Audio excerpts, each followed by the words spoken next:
kwanza kwa neno, na kisha ukiwa na swali basi niandae swali lako. Mwishoni tutajifunza kwa njia ya maswali na majibu. Wangapi wako tayari kujifunza leo? Amina. Kama uko tayari basi utaandika somo letu la leo. Kichwa chake kinasema asili ya mzabibu mwema wa Kristo uzao. Asili ya mzabibu mwema wa Kristo uzao. Ukipenda kuandika matunda sawa, lakini somo letu linasema asili ya mzabibu mwema wa Kristo uzao. Na moja kwa moja tutaenda kwenye kile kitabu cha Injili ya Yohana Mtakatifu sura ya 15. Injili ya Yohana Mtakatifu sura ile ya 15. Injili ya Yohana Mtakatifu sura ya 15. Bwana Yesu asifiwe. Fungua Biblia yako hapo tusome maandiko. Habari zetu ni zile zile tunazozisoma kwenye Biblia, lakini kuna jambo ambalo Bwana anataka kutufundisha. Kama tunavyosema asili ya mzabibu mwema wa Kristo. Kwa tunaangalia asili ya mzabibu, alafu na sisi pia tunajiweka katika namna hiyo.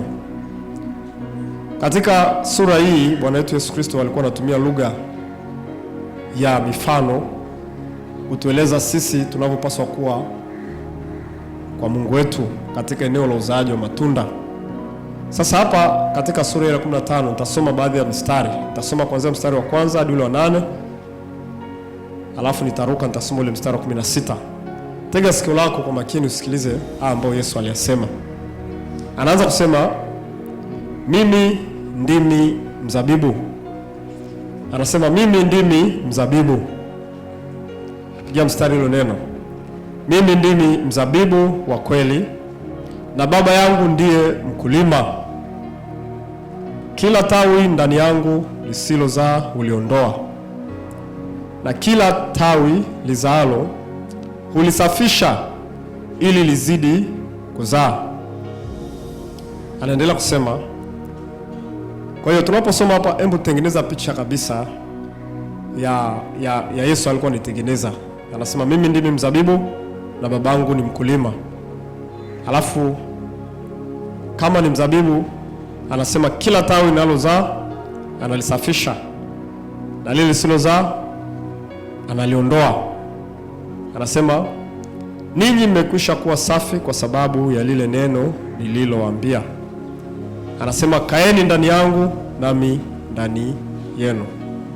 Kama vile tawi lisivyoweza kuzaa peke yake lisipokaa ndani ya mzabibu. Tunaelezwa walisia kwamba tawi haliwezi kukaa lisipokaa ndani ya mzabibu, haliwezi kuzaa. Kadhalika nanyi msipokaa ndani yangu.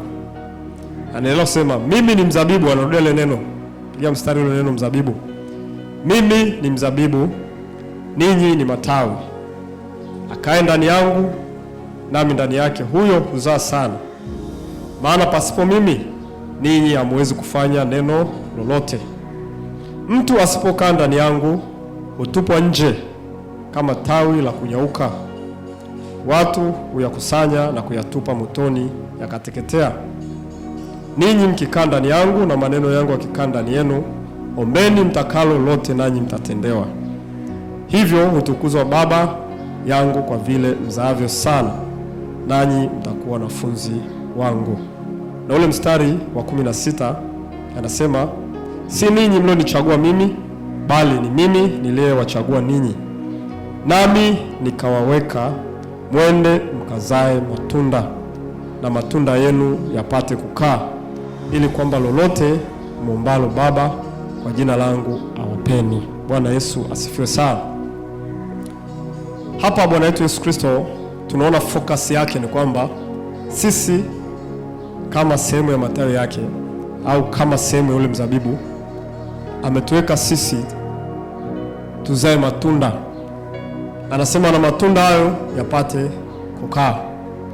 Kwa hiyo kumbuka, Wapo hapa duniani, unapolala, unapoamka, una kusudi ambalo umewekewa nyuma yake, na kusudi lenyewe ni kusudi la kuzaa matunda. Lakini sio tu kuzaa matunda, lakini kuhakikisha na matunda hayo yanapata kukaa. Bwana wetu Yesu Kristo asifiwe sana. Kwa sasa nataka tuangalie mpaka tunafikia kuzaa haya matunda, ni mambo gani ambayo tunapaswa tujifunze katika hatua hizi za kuzaa hayo matunda. Na siku ya leo nikisema kuzaa matunda, najua fikra yako inaweza kalenga moja kwa moja nikwambie matunda ya watu kuja kwa Yesu Kristo. Bwana Yesu asifiwe sana. Lakini siku ya leo sizungumzii tu matunda tunaopata katika swala la Injili au kuhubiri neno la Mungu. Lakini leo ninazungumza matunda katika maeneo mengi sana, au niseme katika maeneo yote ambayo yanastahili kuzaa matunda. Bwana Yesu asifiwe sana. Haleluya. Ndio. Kwa nikisema kuzaa ni nini tafsiri yake? Kuzaa ni kufanya kitu kinachoongeza thamani. Kuzaa ni kufanya kitu kinachoongeza thamani, aidha katika maisha yako au katika jamii inayokuzunguka au katika ufalme wa Mungu. Nikisema kuzaa ni kufanya kitu kinachoongeza thamani katika maisha yako mwenyewe au katika jamii inayokuzunguka au katika ufalme wa Mungu. Kwa hiyo sisi mara nyingi tunalenga kuzaa katika ufalme wa Mungu. Tunapowaleta watu kwa Yesu Kristo, hapo tunasema tumezaa matunda. Lakini kuzaa kunaweza kukaa katika maeneo kadha wa kadha. Bwana Yesu asifiwe sana. Kwa mfano, unaweza ukawa una elimu, lakini ile elimu yako inapokwenda kusaidia jamii, inapokwenda kuleta matokeo katika jamii au katika maisha yako, tunasema hapo umezaa matunda. Unapokuwa labda na biashara, na ile biashara inaenda kuleta faida kubwa ambayo katika hiyo inaweza kukusaidia wewe au kaisaidia jamii inayokuzunguka au kausaidia ufalme wa Mungu, hapo tunasema umezaa matunda. Kwa hiyo tukisema kuzaa, hatulengi tu siku ya leo katika eneo la kiroho. Tunalenga katika maeneo yetu yote ya kimaisha. Bwana Yesu asifiwe sana. Hata vile kuzaa kama kuzaa kabisa. Kuzaa unaweza ukawa umezaa watoto, lakini wale watoto wakawa hawana faida yote, au una familia lakini kaa haina thamani yote. Hapo tuwezi kusema umezaa. Ndio umezaa, lakini je, matunda hayo yamepata kukaa? Maana matunda yanapata kukaa, maana ni kwamba kuona mwisho wa lile tendo ambalo wewe unalifanya au unajibidiisha katika hilo. Bwana Yesu asifiwe sana. Ndio maana nasema nimeweka ili mzee matunda, lakini matunda hapata ndo kukaa. Tunaweza tukazaa, lakini hayo matunda pia yakai. Kwa hiyo lengo la Kristo ni matunda yanayodumu kwa muda mrefu sana. Bwana Yesu asifiwe sana. Wakati mwingine utashangaa unazaa mtoto au unazaa watoto, lakini wale watoto hawana matunda katika maisha ya mbeleni. Umezaa, lakini matunda hayo hayakai au hayadumu au hayana matokeo, hayaongezi thamani katika jamii inayokuzunguka. Kwa hiyo tunachopaswa kuzalisha ni kuzalisha kitu ambacho kinazaa, lakini kikishazaa kinakaa. Bwana Yesu asifiwe sana. Kwa hiyo hapa tutaangalia katika nyanja mbalimbali. Kwa hiyo unapofundisha somo hili, weka focus katika kitu ambacho wewe mwenyewe unatamani ukizalia matunda, ili kikalete faida katika maisha yako, jamii au katika ufalme wa Mungu wetu. Amina. Na tujue kabisa tusipozaa matunda, Bwana anasema hilo tawi atalikata. Amen. Ukisoma ile Luka sura 13 mstari wa 6 mpaka wa 9, Luka 13:6 mpaka 9, Yesu anazungumzia kabisa mfano wa mtu ambaye alikuwa na shamba lake la mizabibu, alafu akaenda akapanda mtini katikati ya lile shamba, alafu baadaye akaenda miaka 3 akakuta ule mtini haujazaa, akataka kukata, lakini wafanyakazi wakasema hebu tuvumilie hata mwaka mmoja tena tuone itakuwaje.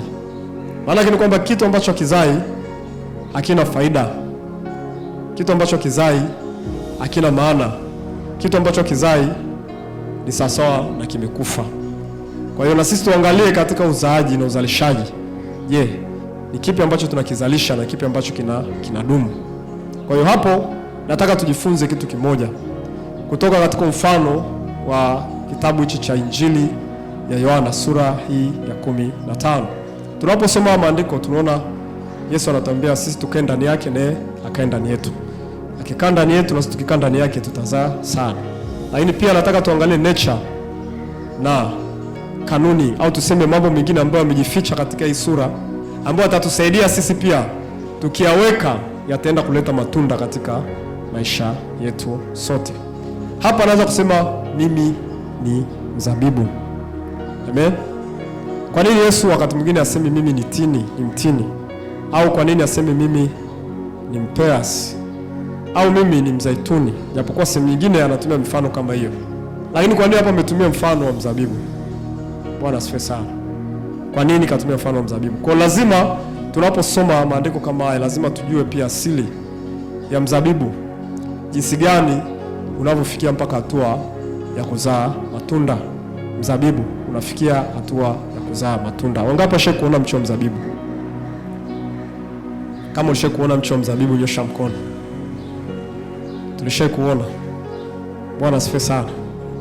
Amina. Kama tuje kuona mche au mti wa mzabibu, basi ni vizuri ukajifunza huu mti ukoje na una asili gani. Ndio maana tunasema somo letu tunasema asili ya mzabibu. Bwana Yesu asifiwe sana. Mzabibu ni mti wa matunda. Lakini asili ya mzabibu au lile shina la mzabibu sio kama mnazi. Mnazi au mti mwingine ambao unaona kama huu hapo, au mwembe au mchungwa au mpeasi au mparachichi ni tofauti kabisa na mzabibu. Hii miti mingine inaanza na shina gumu sana. Yaani maana yake kwamba hilo shina linanyanyuka kijiti kigumu kiasi cha kwamba unaweza ukajitegemea wenyewe kusimama na hatimaye ukaenda ukazaa wenyewe matunda bila kusaidiwa na kitu chochote. Lakini mzabibu ni mti ambaye niseme hauna shina, niseme ni mijani tu, au niseme unao shina lakini shina laini sana ambalo haliwezi lenyewe kusimama wima. Labda nichukulie mfano mwingine. Wangapi walishaona mche wa mpashe? Mpashe tunafahamu ni aina ya mimea ambayo inakuwa kwa kutambaa, si ndio? Passion hauwezi kusimama mwenyewe kama mti kama ule. Utakuta umejishonesha aidha katikati ya mti pale, umetambaa. Alafu baadaye unatoa matunda. Kwa namna nyingine unahitaji visaidizi kuusimamisha ili uweze kusimama wima, sasa uweze kuzaa matunda. Bwana Yesu asifiwe sana. Mfano wa mti mwingine ni kama nyanya. Mche wa nyanya tunaujua, na huo pia niulize wangapi washauona? Kama hujaona pia na huu sasa sisi tutoe mfano gani uweze kuelewa. Nyanya ni mche ambao shina lake ni laini sana kiasi cha kwamba wenyewe kama wenyewe kusimama unakuwa ni shida. Ndio maana wakulima wa nyanya wanachokifanya, wanaenda wanachukua vijiti, wanaenda wanachomeka katika shina la nyanya, alafu wanachukua kamba wanafunga katika lile shina, wanashikamisha na kile kijiti ili sasa ule mche wa nyanya usaidiwe kukua, kwa sababu wenyewe hauwezi kusimama wenyewe, usaidiwe kupanda juu. Ukishapanda juu basi unaweza kutoa manyanya mazuri kabisa yenye muundo mzuri mengi ya kujitosheleza. Bwana Yesu asifiwe sana.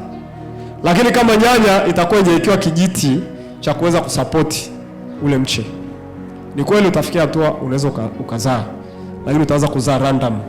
Alafu kishaanza kuzaa random, yani nyanya yamekaa ovyo. Alafu nyanya zikikaa chini zinaharibika mapema.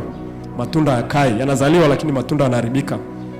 Alafu ule mche ukilala pia chini unashambuliwa na wadudu haraka wa ardhini. Mwisho wa siku ile nyanya inakuwa haifai. Unaweza ukapanda nyanya ukaziacha hapo ukazani zitakuwa tu, zitazaa, lakini mwisho wa siku zitakuwa vinyanya ambavyo vina afya, na mwisho wa siku vitaliwa na wadudu, mwisho wa siku utakuwa umepata hasara. Ndio maana unaweka katika miche ili inyanyuke, ipate sapoti, izae vizuri. Kwa hiyo ndivyo ulivyo na mzabibu. Kwa hiyo ukisikia mzabibu usidhani ni mti mgumu kama ule. Ukienda huko Dodoma au Mashariki ya Kati, wana mashamba ambayo ya namna kama hiyo. Unakuta anaweka vijiti, miti mikubwa tu, vijiti virefu hivi vimezunguka. Unaweza kupita kadhani ni mlango umetengenezwa, lakini kumbe ni miti inosapoti mizabibu kuweza kuzaa vizuri. Ndio maana vichala vya mzabibu unaving'oa juu. Na hii mirefu sana inakuwa tu wastani. Lakini kwa jinsi unavyotengenezea visaidizi au vitu vya kushikilia na kuinua ule mche, ndivyo unavyozaa vizuri na unavyozaa kwa ukubwa. Kwa hiyo ninachotaka niseme ni nini? Tunapofikiria na sisi kuzaa matunda, tujue kabisa sisi ni sehemu ya mzabibu. Bwana Yesu asifiwe sana. Na kama ni mizabibu, tujue kabisa kwamba uzaji wetu, pamoja na kwamba tayari tuko ndani ya Kristo, lakini uzaji wetu pia unategemea na sisi namna ambavyo tunashikiliwa au namna ambavyo tunasimamishwa au namna ambavyo tunatengemezwa. Amen.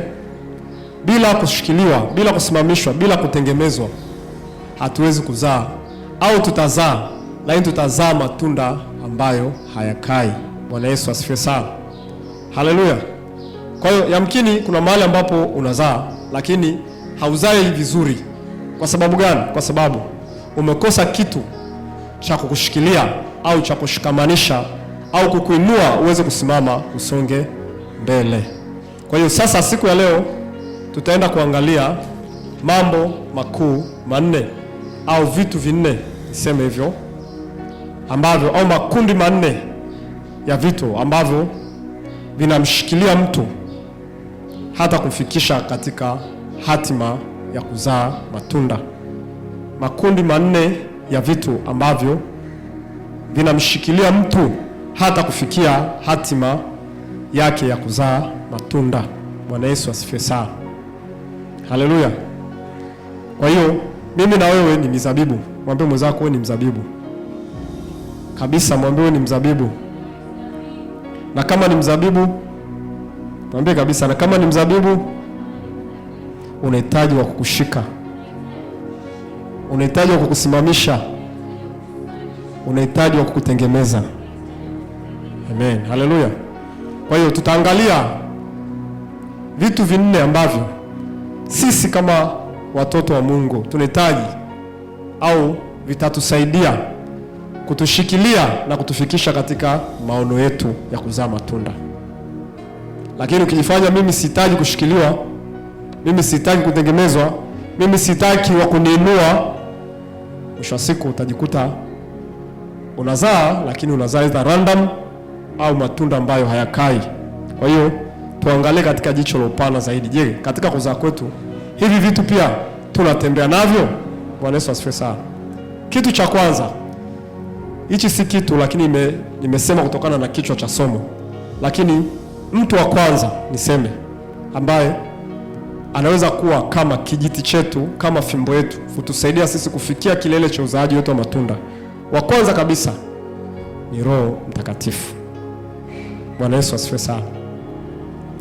Roho Mtakatifu. Tunajua katika maandiko, ni habari ambayo tunisoma kila siku, kwamba Roho Mtakatifu ni msaidizi.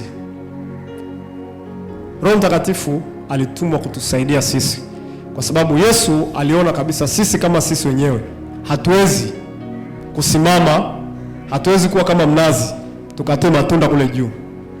Aliona tunahitaji mtu wa kutushika na kutuinua ili tuweze kufuata chaneli yake, tufike juu, tufikie uzaji wetu wa matunda. Kwa hiyo ndio maana mtu yote ambaye hana Roho Mtakatifu, uzaji wake wa matunda utakuwa random katika jambo lolote lile, au anaweza kazaa kitu lakini kikai, hususan katika mambo ya rohoni. Bwana Yesu asifiwe sana. Tunamhitaji Roho Mtakatifu. Tukisoma kile kitabu cha Yohana sura 16, tutarudi hapo, Yohana sura 16 mstari wa 13. tukumbushane hizi habari, zitatusaidia sana. Yohana sura 16 mstari 13. Yesu anasema, lakini yeye atakapokuja huyo Roho wa kweli, ataongoza awatie kwenye kweli yote. Kwa maana hata anena kwa shauri lake mwenyewe, lakini yote atakayoyasikia atanena, na mambo yajayo atawapasha habari yake.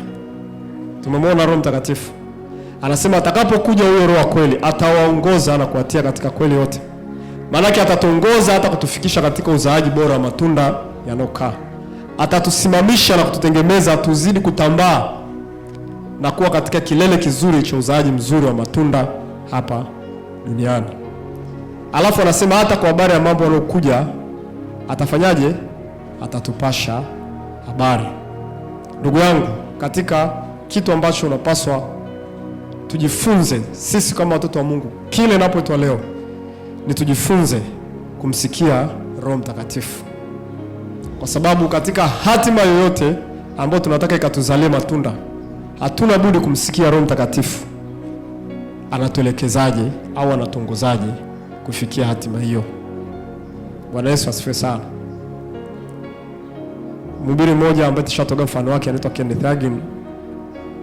Kuna kipindi Roho Mungu alimsukuma akamwambia nunua kiwanja au nunua shamba eneo fulani. Kwa hiyo hilo eneo lilinunua tu, lakini hakuona umuhimu wake kwa muda mrefu.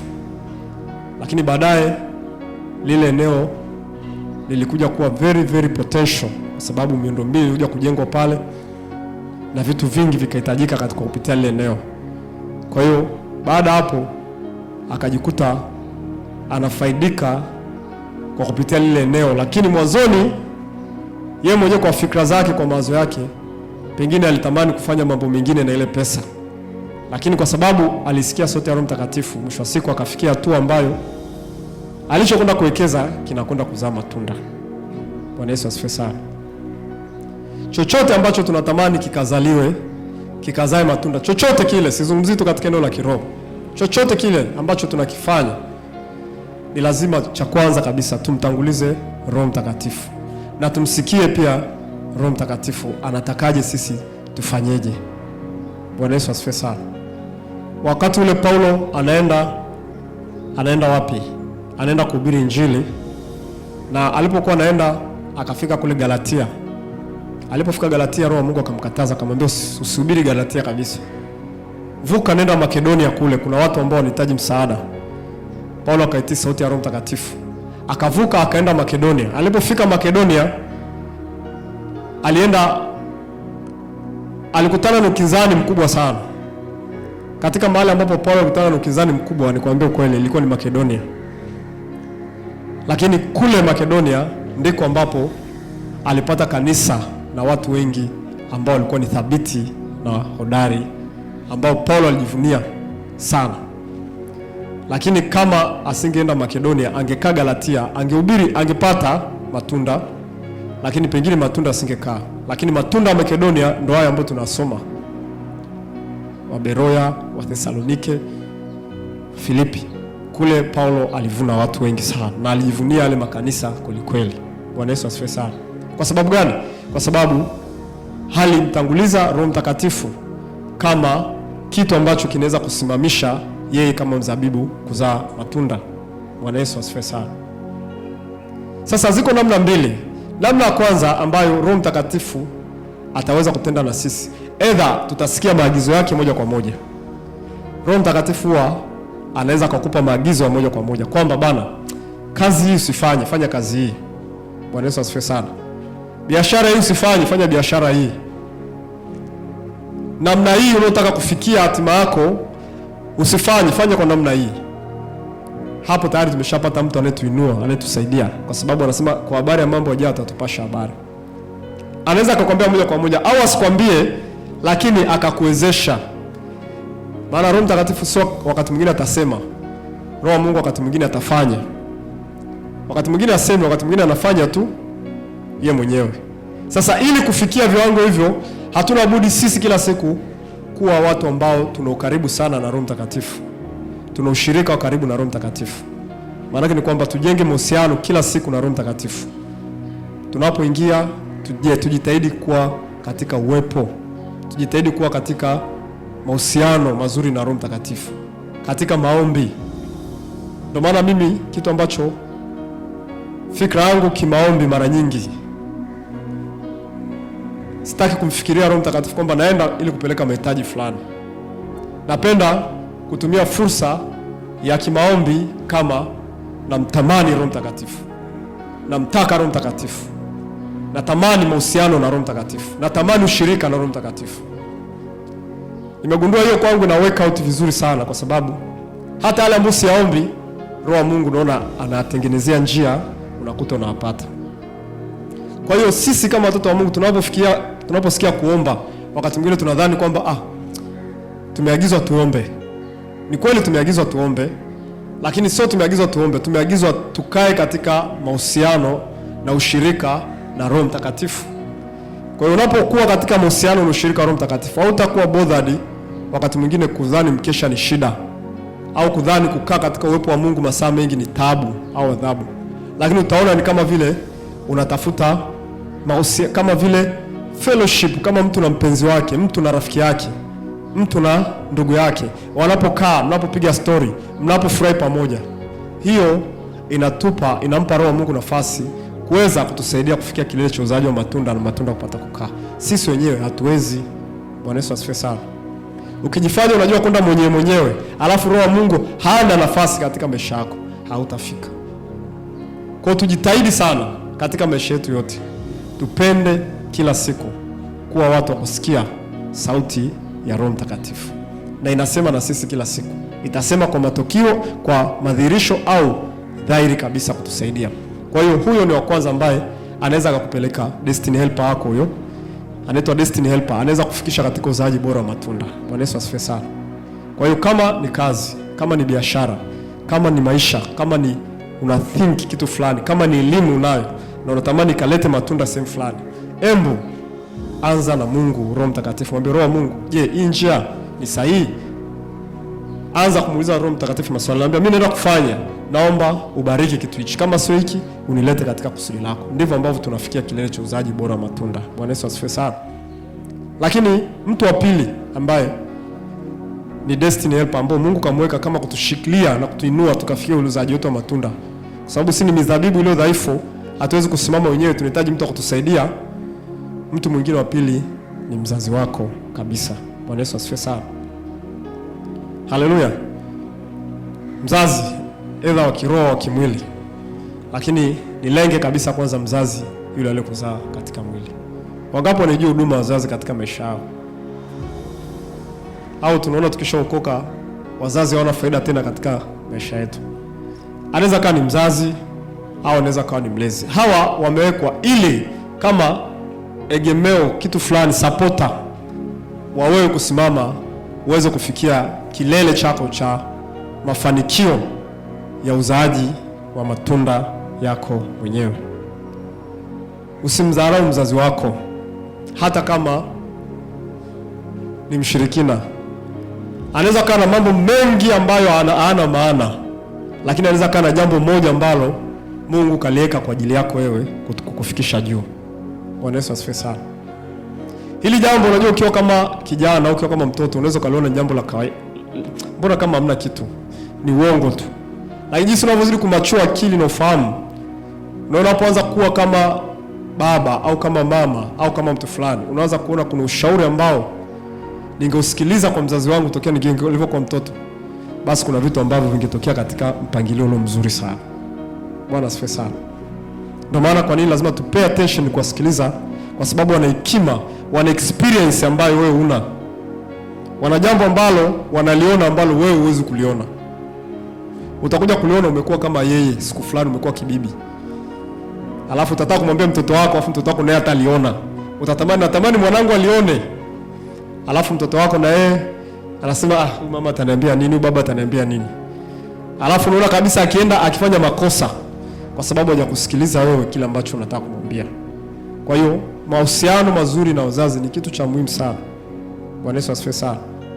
Kitu cha msingi sana katika maamuzi yako ya kimaisha. Hatua fulani unataka kupiga au unaenda kuchukua hatima yako, hebu mtafute mzazi, mwambie mzazi, naenda kufanya jambo fulani, hebu nishauri hapa, nifanye nini au nitendeje? Bwana asifiwe sana. Mimi kabla sijaoa nilimfuata mzazi, mama yangu mzazi, nikakaa naye chini, nikamwambia mama, naingia katika maamuzi ya kuoa, naomba uniambie A, B mpaka Z, ni nini ninachopaswa kufanya na nini ninachopaswa nikitende. Kwa kweli kuna hekima alinipa ambayo sikuwahi kufikiria kama ningeweza kufikiria mimi mwenyewe kwa akili zangu, hekima kama ile, na ilinisaidia.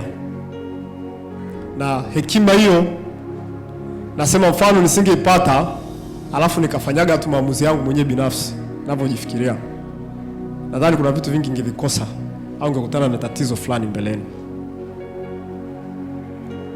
Hivyo hata zamani nakumbuka nilipokuwa bado bwana mdogo, niko nimemaliza darasa la 7. Unajua kipindi hicho 2004 ndo hizi tamthilia zilikuwa zinaanza kutokea za kizungu, na zinawekwa kwenye ma-TV haya kama ITV, na zilikuwa zinachukua sana sehemu kubwa ya fikra au akili za watu. Kwa hiyo ilikuwa kila siku jioni tamthilia inawekwa kwenye TV, watu wanaenda kuangalia, nyumba nzima, familia nzima. Nakumbuka mimi na Davis na sisi tulikuwa kwenye mkumbo wote tunaangalia. Lakini siku moja mama yangu akanifuata, akaniambia, "Joeni, kaeni hapo, nataka kuongea na nyinyi." Tukakaa, tukamsikiliza. Akatuambia, "Hivi vitu, hizi tamthilia mnazoangalia, hakuja na kutukaripia au kutugombeza au kutupiga au kutuambia toka." Akatuambia tu. Akatuambia, "Hivi vitu vinachukua sehemu ya fikra zenu na akili zenu. Mkiwa mnatazama hivi, mtajikuta hata focus yenu ya masomo inapotea na mtafeli shuleni." Kwa kweli ule ushauri ulikuwa unauma, kwa sababu tamthilia imefika sehemu nzuri alafu tena uache. Lakini tulikubali kumtii mzazi. Kipindi tamthilia inaenda watu wamekusanyika, sisi tunaondoka zetu, tunakaa huko nje, tunaumia kukaa wapweke. Lakini kusema kweli, na mimi nilikuwa najiona focus yangu yote ilikuwa inaondoka kwenye mambo ya shule, naanza kufikiria mambo mengine ambayo yalikuwa hana msingi katika maisha yetu. Na kama kweli ningekuwa naendelea na ile tabia ya kuangalia vile vitu, nisingefaulu darasa la 7 na nisingekuwa na focus ya masomo hata sekondari na vinato vinavyofuata, kwa sababu matamthilia yakaanza kutoka, baadaye akaja ma-series yakaanza kutoka, baadaye akaja ma-movie yakaanza kutoka. Mimi nilikataga misingi yote hiyo tangu nikiwa shule ya msingi, na ilinisaidia sana ku build up my brain, kwa sababu nilikuwa na focus katika masomo na mambo mengine. Lakini ile ilikuwa na impact kubwa sana, na kama nisingemsikiliza mzazi, basi sidhani kama elimu ningefika mbali, ningeshakuwa mtu fulani wa kukatiza kona huko. Kwa hiyo mzazi, wewe ni mzabibu, unatamani kufikia maono, hebu kaa chini siku moja na baba, mama, hebu muulize kitu gani ambacho kinaweza kunisaidia katika maisha yangu, au ni kitu gani wewe mzazi unajutia, unatamani ukifanye utokee ukiwa mdogo, na utamani mimi nipite katika njia hiyo. Atakwambia mwanangu, hapa na hapa na hapo usijaribu kupita, hautafikia katika sehemu fulani. Kwa hiyo usimdharau mzazi wako wa mwilini. Lakini pia una mzazi wa kiroho, una baba wa kiroho. Anaweza kaa juu vitu vingi, lakini ukimfuata na kumwambia, "Bwana, nishauri katika jambo fulani," anaweza kukupa hekima moja tu, nyingine zikaa ni ujinga, lakini kakusaidia na ikakujenga. Kwa hiyo hakikisha hawa watu wanakuwa ni vijiti vyako kukusaidia wewe kwenda kuzaa matunda. Lakini pia mtu wa tatu ni mkufunzi. Mkufunzi ni mwalimu. Huyu ni tofauti na mzazi. Bwana Yesu asifiwe sana. Ukisoma kile kitabu cha Wakorintho wa kwanza sura 4 mstari wa 15. Labda nisome pale. Wakorintho wa kwanza sura 4 mstari wa 15, nasema hivi.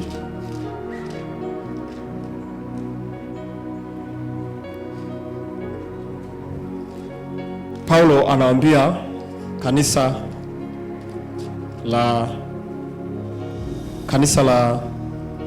Korinto, anasema, "Kwa kuwa ijapokuwa mna walimu 10,000 katika Kristo, walakini hamna baba wengi. Maana mimi ndimi niliowazaa katika Kristo Yesu kwa njia ya Injili." Umeona hapa anatofautisha walimu na baba. Baba ni mzazi. Mzazi utakuwa naye mmoja. Lakini walimu unaweza kuwa nao wengi sana. Hawa wanaitwa wakufunzi. Bwana Yesu asifiwe sana. Bwana Yesu asifiwe sana. Kwa mfano mchungaji anaweza kuwa ni mmoja. Lakini walimu wako wanaweza kufundisha, wanaweza kuwa ni wengi. Katika maisha, sio tu katika huduma. Nataka tuseme katika namna ya maisha. Ili sisi pia tuweze kufikia level fulani, destiny fulani. Hatuwezi kufikiria tunaweza tukadiscover au tukagundua kila kitu sisi wenyewe. Kwa mfano unataka kuwa mkulima wa mahindi. Unataka kuwa mkulima, umeona kwamba mimi naweza kwenda kuwa mkulima na kwamba nataka nizalishe matani kwa matani ya mahindi, alafu niweze kuuza nipate pesa, niwe tajiri, nikaisaidia jamii. Unatamani kwenda kuzalisha kitu, lakini sasa wewe unachukua mahindi yako unaenda kununua, unaenda kwenye shamba moja pale Chalinze, unanunua shamba, unaenda kuchukua jembe lako, unaanza kulima, unaanza kupanda mahindi yako, baadaye unafunika. Mwisho wa siku unasema yatachipuka tu, yatazaa, alafu nitakuja kuvuna tani kadhaa. Ndugu yangu, ukijaribu hivyo wewe peke yako, hesabu utaenda kutana na hasara, japokuwa una maono. Lakini unawafuata wale ambao tayari wana uzoefu. Hawa wanakusaidia kama mzabibu kusimama vizuri kwenda kuzaa. Sasa unaenda kumfuata mtu ambaye ana uzoefu katika ukulima, na mwalimu huyo, au mwenye ujuzi na uelewa katika kilimo. Yeye atakwambia, bwana, msimu mzuri ni huu, mbegu nzuri ni hii. Atakwambia unapoenda kulima tumia jembe hili. Ili jembe linafukua sana, chimbo kaeka huko, mwisho siku mbegu yatauzia huko chini. Atakwambia acha distance fulani ilo nzuri, afa atakwambia ngoja kwanza. Kwa hiyo utatamani mtu, lazima utakuwa na mtu akutembea naye karibu kwanza kabla wewe kufanya mwenyewe. Kwa hiyo mtu akutembea naye karibu, kama tulivyojifunza hata Jumapili iliyopita, anahitajika. Huyu anaitwa mkufunzi au mwalimu. Lakini kumbuka, wewe unaweza kuwa na maono makubwa kushinda hata yeye, lakini yeye atasimama kama wa kukusaidia kusimama kama mche ili uweze kuzaa vizuri matunda. Bwana Yesu asifiwe sana. Tasnia yote, taaluma yoyote, katika mapinduzi ya aina yoyote, kuna mtu ambaye lazima apate kukufundisha, kukuelekeza, kukushauri namna ya kufanya. Bwana asifiwe sana. Hata tulipokuwa tunaanza hapa, nakumbuka tukamfuata baba yetu mmoja, baba yetu mdogo ambaye alikuwa ni mchungaji mpaka sasa hivi. Tukamwambia tunataka tufahamu katika path ya kichungaji, na mpaka sasa hivi kuna wachungaji naendelea kuuliza, wananifundisha baadhi ya vitu. Je, ni nini na nini na nini ambacho napaswa nijiepushe nacho au nikifanya au nikitende? Baadhi ya vitu ambavyo niliambia vinanisaidia mpaka leo. Na moja kitu ambacho niliambia katika nafasi ambayo upo, jiepushe na uzinzi. Bwana asifiwe sana. Analijua hilo kwa sababu ameshapita huko, na kanionyesha vimelea vya kila namna ambavyo lazima nijiepushe navyo ili nisianguke katika dhambi hizo. Na ni kweli vitu kama hivyo vikifanywa na mtu ambaye ni mchungaji au kiongozi, sau kuendelea mbele katika huduma au utumishi wa Mungu. Na sio hivyo tu, na vitu vingine akanieleza. Na sio yeye tu, bado naendelea kuwafuatilia na kuuliza watumishi mbalimbali wa Mungu ambao ni walimu, kwa sababu walimu wanaweza kuwa wengi. Siwezi kuwa na mababa wengi wa kiroho, lakini walimu naweza nikanao wengi wa kunifundisha namna ya kufanya. Bwana Yesu asifiwe sana.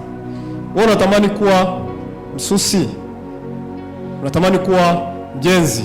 Uwezi ukasema mimi mwenyewe naenda kujenga nyumba alafu ile nyumba isimame. Ndugu yangu,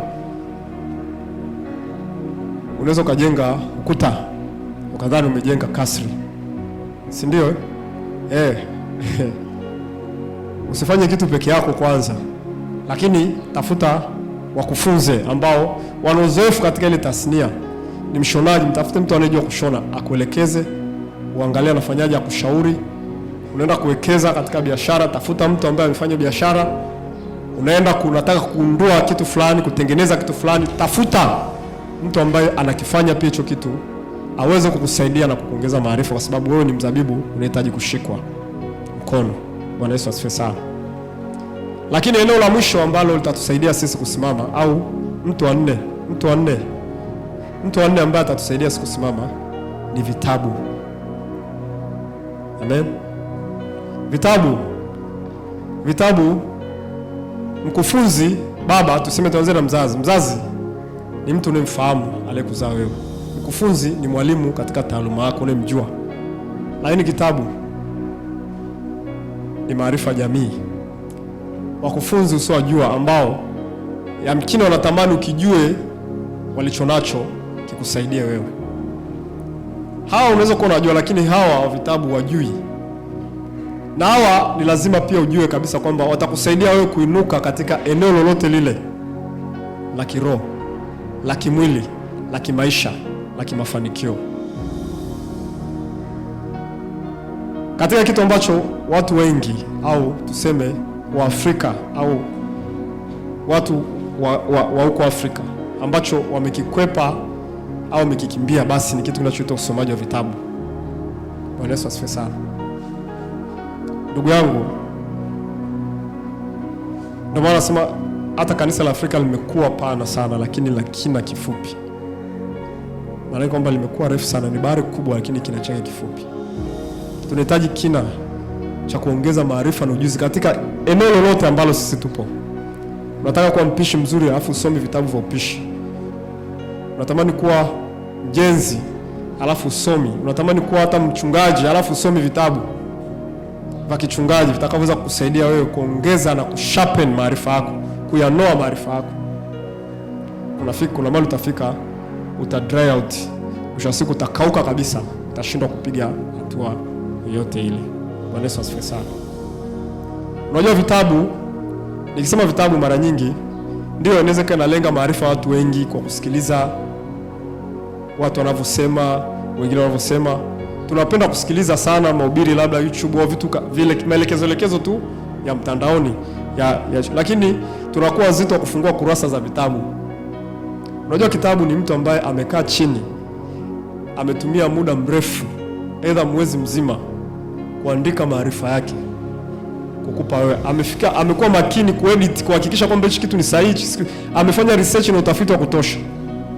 Alafu akakupa wewe usijue kile kilichoko ndani yake, alipofaulu au alipofeli au alichokigundua.